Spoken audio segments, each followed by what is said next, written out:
Ladies and gentlemen, it's official. The Vancouver Titans have completely gutted their roster. They in fact have no players currently on their player roster right now at the time of recording, and they play a game in 3 days. So what happened? How did the Vancouver Titans get into this much of a mess? Oh, my name is Sato, and today we're going to look at the collapse of the Vancouver Titans. The Vancouver Titans were created on September the 7th, 2018.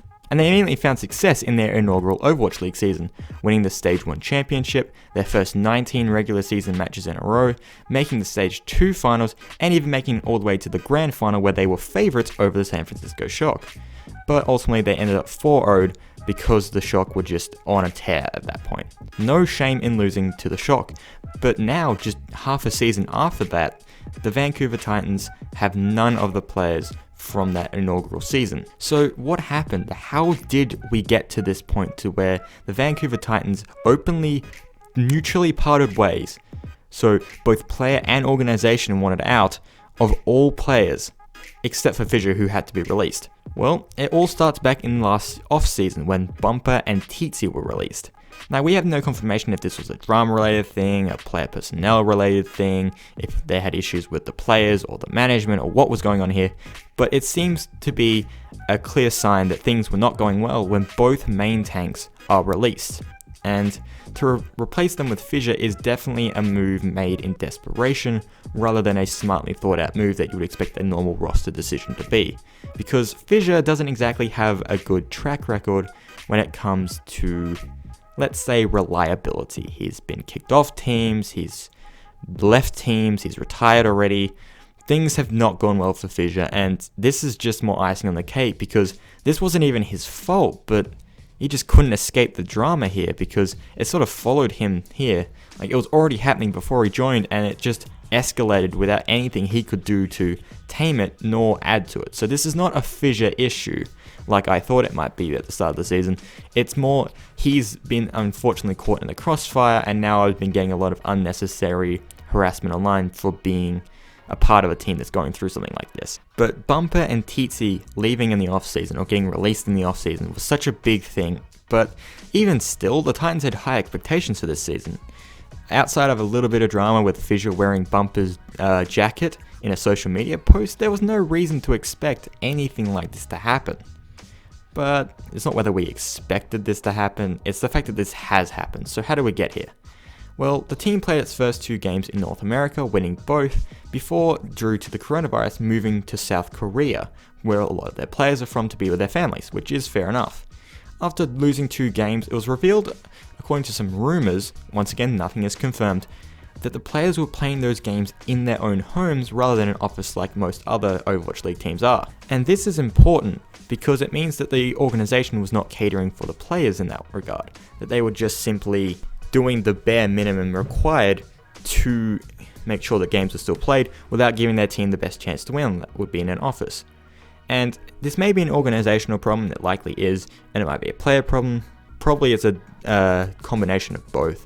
But it seems that the organization has pissed off the players in some major way for this type of walkout to happen, because not long after those games, players such as Hacksaw and Slime, Twilight all began to remove any mention of the Vancouver Titans from their social media.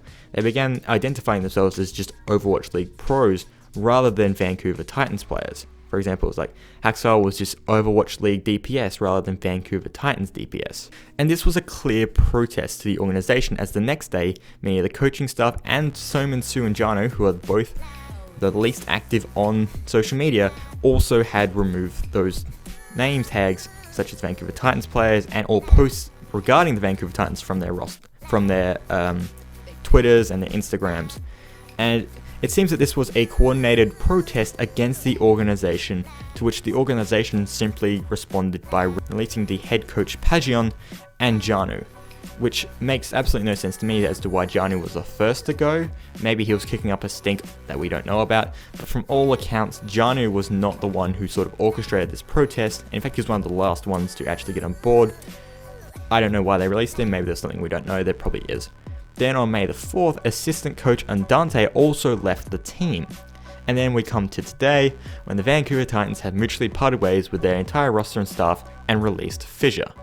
Now, this is a big step up. We expected the players to be slowly released, like the players who started to make a stink on social media by protesting against the team, but to release every single player, including the ones you signed in the offseason like Ri Jae-hong and Fissure, is a big move from this organization, and I think they just wanted to clean house and start again.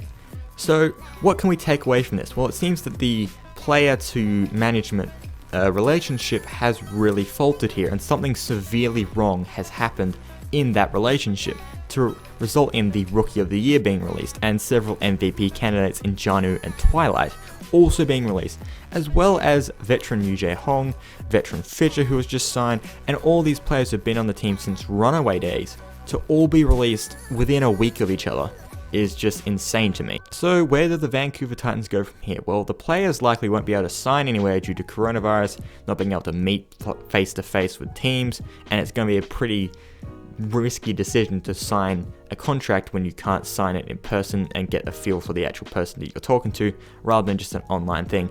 But what about the team? Because they've got a game against the Justice this weekend, and then they also play the Mayhem. So what are their plans for this? Well, they're likely to sign players from the Contenders team's second wind, which is an entirely Western roster, which would be a complete shift from the entire Korean roster that they just had.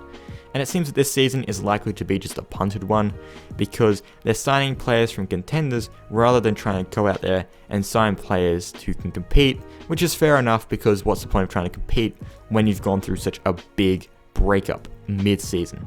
The Titans have only played 4 games and they have a 500 record at 2-2, so it's not like their record was really the big reason for why they're in this mess. It just seems that the players and the coaches and the management have all had issues with each other that were hidden by winning, and as soon as the winning went away, all these cracks began to open up and envelop this team whole. I do have my questions about whether the organization will be competitive next year and the year after that, and for as long as the Overwatch League is a thing, because this is the type of thing that would stick with a free agent looking to sign here. And if I'm a free agent and this has happened to a team, I may be more hesitant to sign them no matter how much money they offer me, because I'm not sure that I'm going to get the best treatment from this team. So the Vancouver Titans may have put themselves in a really big hole thanks to this whole drama-filled sort of last couple of weeks that this has happened, and it's sort of come out of nowhere how much this has actually affected the team and is going to continue to affect the team in the future. And honestly, it's quite sad to see all of these players now to be dispersed across the league, because I doubt that one team's going to sign them all. It's quite sad to see Runaway break up in this way, considering the fact that I've heard very little that the players did not like each other outside of the Bumper and Teetsy release, where there was only a few rumors that the players didn't like the way they played, but then why would you go sign Fissure if you didn't like Bumper? That's another thing.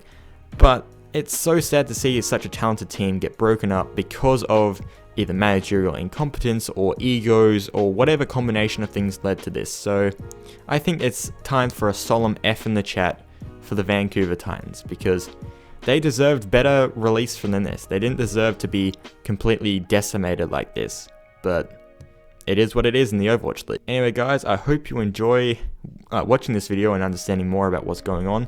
Once again, we don't know all the details, and I didn't mention the Vancouver Titans letter to the fans because I personally think that is completely fake and bullshit and full of false statements to try and make sure that the Titans don't look bad to their fans, to normal Overwatch fans, and to any potential free agents. But I think that there's serious problems in the organization that they need to figure out.